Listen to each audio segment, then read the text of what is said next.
Hi there everyone, I'm Petra. Welcome back to the channel.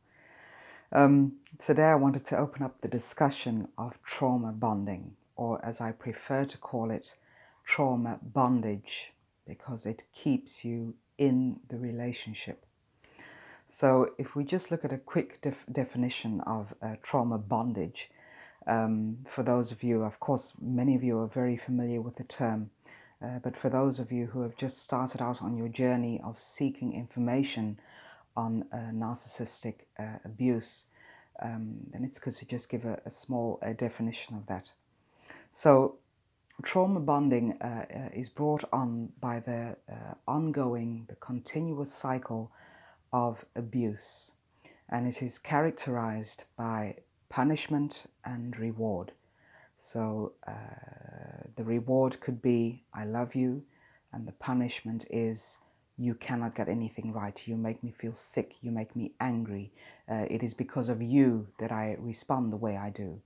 And then you go back to the reward again, and the reward is, I'm sorry, I'll do better, I'll change, I love you. And this is the ongoing tug of war that you are involved in when there has been a cycle of abuse. So, I hate it when society victim blames. They'll say to the victim, you're being abused, you have an unhealthy relationship, why don't you just leave? Well, wouldn't that be wonderful if it was that easy to do? And because of the impact that the abuse has on you, it is not an easy thing to just cut that emotional bond and move on with your life. So it has got nothing to do with victim blaming. It is looking at the root of the problem. Why do you stay in a toxic relationship? And a lot of it has to do with trauma bonding. This is especially true for adult children of narcissistic abuse, where they still feel a certain loyalty to their parents, so they may break off contact, but they will still feel that they have to maybe help the parent out once a week, do grocery shopping, take them to the post office, all that sort of thing that adult children of narcissists continue to do sometimes because they feel loyalty and because they do feel an emotional bond towards their parents, even though it is not reciprocated. So the victim, the target, stays in the relationship because they hold on to the elusive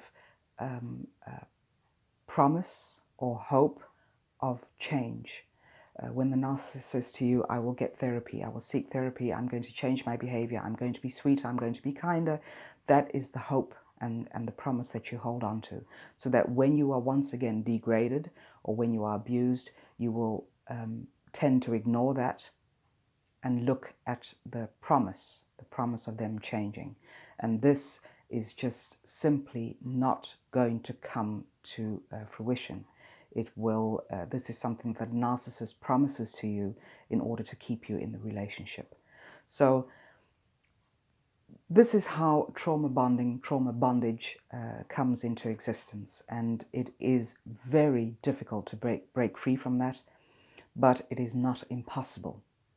So I've jotted down a few pointers. I too, this is from my experience, that I was in trauma bondage, and speaking to so many clients in the past weeks, months. This is something that comes up every single time, that we all find it extremely difficult to close that chapter on our lives wherein we have been abused physically, emotionally, financially, whatever the case may be. So the first pointer is you will notice a continuous pattern of non-performance. So if the narcissist continues to say to you, I'm going to seek help, I'm going to change my behavior, you will hold on to that promise once again, but the narcissist will not back up that promise with action. So all they'll do is speak, speak, speak on it, but it will not be backed up. This is when you know you are in a relationship. This is when you know when you're or a toxic relationship. And this is when you also realize that you are being kept in this relationship by that trauma bondage. Others around you are very aware of the abuse that you're going through. They see it, they feel it, they know something is wrong in the relationship, even though you tend to cover up certain things in the relationship, not speak about them to friends or family who have got your best interests at heart. But they will notice that something is wrong. And you yourself will not see it, or you will choose to ignore it. That is another form of trauma bondage.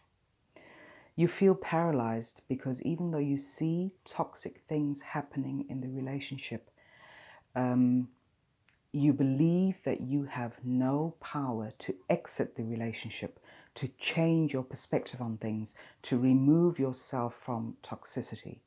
And this is another thing that the narcissist does in a very devious manner, is that they take away all your power. And of course, we give it away because we feel so much love towards them, because we feel the loyalty. So that power is taken away from us. And when you are in the throes of emotional paralysis, you will not realize that you can just step up to the plate and take your power back so that you have authority in your own life. When you try to leave, you find yourself missing the abuser to such an extent that you will go back. In order to numb that emotional pain, you will wish to go back into the relationship. So this is another inner conflict that we go through, where we leave and a week later we go back, or a week later we give them a call, or we leave and 6 months later we will answer their call or answer the message that they send on the phone. This is still you being traumatized and bonded in this cycle of bondage and abuse. You know, you are also so numbed to the impact that the abuse has on you that you will even wish for a friendly way of breaking off the relationship. Now, what do I mean by that? This is again coming from the stories of people that I've spoken to of late, is that they will want to break off the relationship, but they will want to do it in a friendly manner so that you can still be on speaking terms with the abuser. That may be okay when you are stepping out of a healthy relationship, but when you have been involved with a narcissist, there is no way that you can leave on friendly terms and remain friends, remain civil to each other.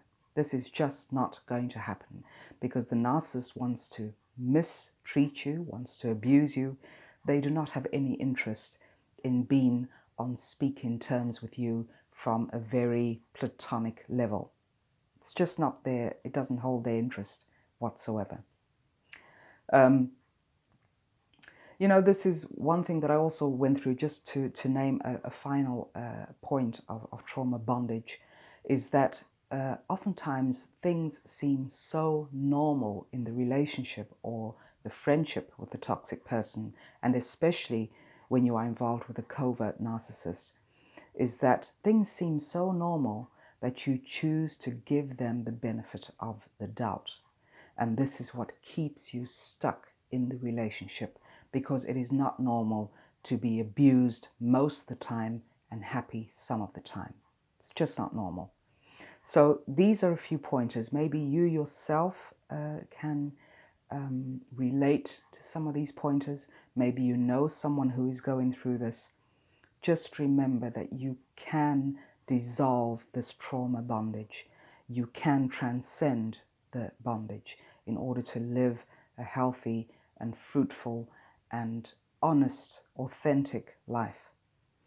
So I think one of the most important questions to ask yourself when you decide to make the decision of leaving is to be brutally honest with yourself. because honesty is what is going to lift you up and out of these very toxic relationships. The question is your relationship, is your friendship making you sick? Is it killing you? You know, and I think this is the problem. We are oftentimes, when we are in abusive relationships, we are so flippant about the abuse. We tend to downplay it instead of looking at the full truth of being abused. You know, it is even stating that fact, I am being abused. Just by stating that fact, you are switching your mindset. You are coming to the realization that you are in the midst of toxicity. And abusive relationships make you sick, emotionally and physically. You experience panic attacks, experience stress, anxiety, sleepless nights, feeling depressed, feeling that you cannot get out of bed in the morning to go to work, to go to the gym, to function at a normal level. This is the stuff that just completely paralyzes us. So when you allow yourself to see the relationship for what it is, allow yourself to look at that very painful truth, this is one step in breaking away. And maybe, probably, I would go as far as to say that is the very first step in breaking away. So be honest with yourself. The relationship is making you sick. Or ask yourself, is it making me sick? And in most cases, yes, it is. It is about going into emotional detox in order to break the bondage that you have in the grips of the narcissist. It is an emotional detox. It is also a state of grieving. I couldn't think of the word, sorry. It is a state of grieving, the stages of grieving that you go through. So it is okay to feel absolutely rotten when you are leaving, when you've left the narcissist or the toxic person in your life. These are the stages that you have to go through. And in order to come out and feel wholesome and healthy again, you have to go through the pain, the grieving of the relationship. You know, unfortunately, it is not only about shifting your mindset, but it is also becoming aware of how you are shifting your mindset. It is becoming mindful of your situation, mindful of your own thoughts, mindful of your own actions. And when you are only focused on the abuser, you have taken the focus away from yourself. So it is all about having authority in your life, as I just said. Take the focus off the abuser, even though you feel that level of loyalty towards them, and give the loyalty and the focus back to yourself. It is all about focusing on what makes you tick, what triggers you, what patterns are you applying to the relationship which keeps you stuck. This is a very important thing to look at. What are you doing? That's the question you can ask yourself. What am I doing to maintain this relationship? How am I being triggered? Am I feeding into the abuse? Am I making excuses for the abuser? These are the things that are keeping you connected to them. Especially with the triggers, you need to disengage. You know, it is so easy to fall into that trap once the abuser starts going on this rampage, the silent treatment, the attacks of violence. You need to disengage from that, because the more you engage, the more abuse you are going to get. Another great question, excuse me, to ask yourself is, am I being upgraded or degraded in this relationship? And also ask yourself, am I upgrading myself or am I degrading myself? These are all conscious things when you become aware, and these are great questions to ask yourself in order to become aware of what you are experiencing at the moment. It is about creating those new and healthy rituals. So if you come to the realization that you are being degraded as opposed to upgraded, and you are doing the same to yourself, so you are abusing yourself by staying in the relationship as well, then it is time to make that conscious shift, to start looking at the way you can implement healthy rituals into your life. And if that means, if you, as I just said, if you feel that you want to stay in bed, that you cannot find the motivation or the inspiration to get out of bed in the morning, start there. Start by forcing yourself to get out of bed in the morning, to take a 10-minute walk, to have your cup of coffee while you sit in silence, to meditate for 10 minutes, whatever you need to do to create that shift. Because once you have let go of the unhealthy patterns, that is when you have room for creating new and healthy patterns in your life.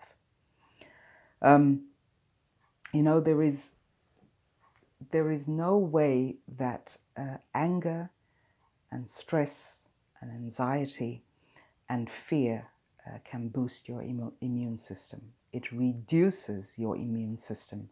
And this is the reason why we feel so sick, so stressed. We experience headaches. We experience that knot in our stomach.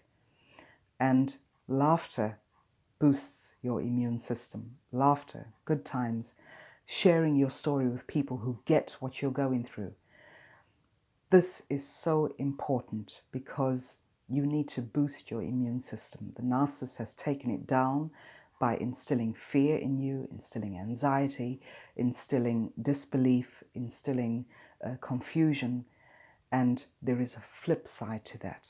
To boost your immune system, you need to give yourself healthy rituals and new habits.